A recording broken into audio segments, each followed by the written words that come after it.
திரு விஜய் அவர்களோட கில்லி படத்தோட சீனை வச்சு அந்த பக்கம் விஜய் நம்மளை பார்க்குற மாதிரி இமேஜு, இந்த பக்கம் திரும்பி விஜயை பிடிக்கிறதுக்காக விஜய் ரைடு வர்றாரு இல்லையா, ரைடு தானே அது? ஆமாம் சார். ரைடு வர்றாரு. விஜய் பிடிக்கிறதுக்கு நிற்கிறவங்க வருவாய் பற்றாக்குறை, நிதி பற்றாக்குறை, கடன், இவங்கெல்லாம் நிற்கிறாங்க.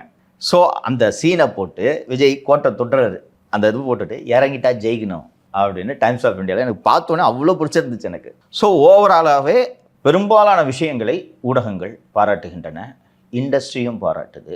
அண்டு வழக்கம் போல கொத்தூஸ் கடன் வாங்கிவிட்டு நாங்கள் கடன் வாங்குவதாக சொன்னீர்களே, நீங்கள் வாங்குகிறீர்களே என்று சொல்கிறார்கள். நீங்கள் கொள்ளையடிப்பதற்காக கடன் வாங்கினீர்கள், இவர்கள் மக்கள் நல திட்டங்களுக்காக கடன் வாங்குகிறார்கள் என்பதுதான் இதில் இருக்கக்கூடிய வேறுபாடு. நல்லது நடந்தால் சரி ஹெட்லைன்னு. அடையாறு கூவம் ஆறுகளை மேம்படுத்த சிறப்பு திட்டம், ஆனந்த குளியல் போடலாம், படகு சவாரி செய்யலாம். 2வது லைன், பட்ஜெட்டில் மக்களுக்கு ஆசை காட்டியது அரசு.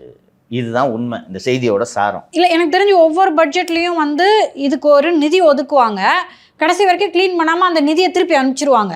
அந்த நிதி அந்த ஆற்றுலேயே போட்டுருவாங்க. என்னென்ன செலவாயிடுச்சு, அந்த ஆற்று சுற்றி மண்ணை மட்டும் போட்டு அவ்வளோதான், நிதி முடிஞ்சிச்சு. அதே அந்த செய்தியிலே போட்டிருக்கு சார். சுமார் அதிமுக திமுக ஆட்சி காலகட்டத்தில் மட்டும் 604.77 கோடி செலவு பண்ணிருக்காங்க. 600 கோடிமா, சின்ன அமௌண்ட்டா? கொஞ்சம் கூட சேஞ்சஸே இல்லையே சார். திருட வேண்டும் என்ற நோக்கத்துக்காக இவர்கள் நிதி ஒதுக்கி இருக்கிறார்கள் என்று நான் எண்ணவில்லை. சீரியஸாக இதை பண்ணலான்ட்டு ஒரு ambitious project. But it is not easy. செஞ்சால் அந்த கூவம் ஆற்று கரையிலேயே விஜய்க்கும், சுற்றுச்சூழல் அமைச்சருக்கும், நீர்வளத்துறை அமைச்சருக்கும், பொதுப்பணித்துறை அமைச்சருக்கும் சிலை வைக்கலாம். விஜய் சிலை பெருசாக வச்சுட்டு இவங்க மற்றவங்க சிலை சின்னதாக குட்டி சிலை வச்சிடலாம். வேணா தேவைப்பட்டால் இதை நிறுத்துறேன்னு சொன்னீங்கன்னா திருவிக எம்எல்ஏக்கு குழந்தையோடைய ஒரு சிலை வச்சிடுறாங்க. ஓகேவா? உதவி செய்தார் என்ற அடிப்படையில். சொல்லுங்கள், என்ன நிறுத்துறேன்னு சொன்னா?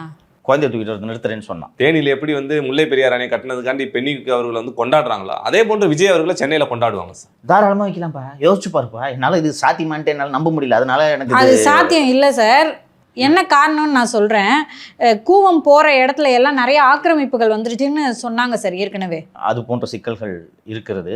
இப்போ வந்தால் நல்லா தான் இருக்கும், ஜாலியாக இருக்கும்ப்பா. இந்த லண்டன் பாலத்தில் நின்று கொண்டு தேம்ஸ் நதியை நவீன மதராசப்பட்டினம் செய்யலாம். ஒரு காலத்தில் ஓடிக்கொண்டிருந்தது தான் படகுகள், அங்கே ஓடிக்கொண்டிருந்தவை தான்.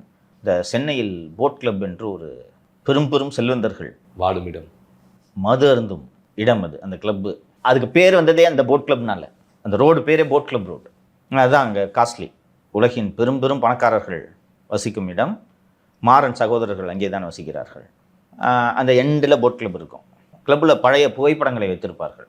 அங்கே போய் பார்த்தா இப்போது அங்கே போட் ரேஸ் நடக்குது. ஆனால் என்ன, மூஞ்சில் ஒரு 5 மாஸ்க்கை போட்டுக்கிட்டு போகணும். தண்ணி மோசமான ஸ்மெல் வருதா? பூவாரும் அது. ஆனால் அங்கே இருக்கும் பழைய புகைப்படங்களை பார்க்கும்போது மிக அழகான ஒரு தெளிந்த நீரில் அவர்கள் படகு சவாரி செய்திருக்கிறார்கள். அந்த படகு சவாரி மற்றும் படகு போட்டி நடத்துவதற்காகத்தான் அந்த கிளப்பே உருவாக்கப்பட்டது. எப்படி மெட்ராஸ் கிரிக்கெட் கிளப் இருக்கிறதோ அது போன்ற ஒரு கிளப்பாக இது உருவாக்கப்பட்டிருக்கிறது. நடந்தால் மகிழ்ச்சி, சாத்தியமா என்ற நம்பிக்கை எனக்கு வரவில்லை. நான் செஞ்சு காட்டுறேன்டா என்று முதல்வர் சவார் விட்டுட்டு செய்யட்டும், வாழ்த்துவேன். சிலை வைப்போம், நல்ல சிலை வைப்பான். திருவிக எம்எல்ஏக்கும் கடைசியாக குட்டி செலவு, குட்டியோடு.